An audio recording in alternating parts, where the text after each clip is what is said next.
শেখ হাসিনাকে ব্যবহার করে ভারত বাংলাদেশে অস্থিতিশীলতা তৈরির চেষ্টা করছে, এমন অভিযোগ করেছেন এনসিপির মুখপাত্র আসিফ মাহমুদ সজীব ভুঁইয়া।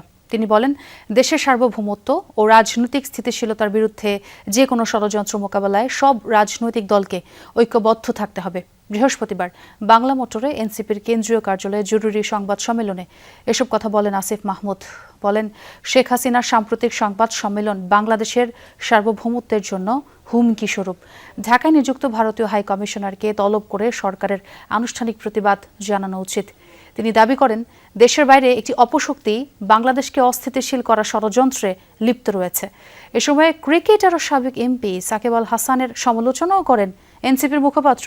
আমরা দাবি করছি যে সরকার ভারতের যিনি হাইকমিশনার বাংলাদেশে আছেন দীনেশ ত্রিবেদী, সরকার তাকে তলব করবে এবং তাকে যেন এই ঘটনার জন্য অফিসিয়ালি সতর্ক বার্তা প্রদান করা হয়, এটা আমরা সরকারের কাছে দাবি করছি।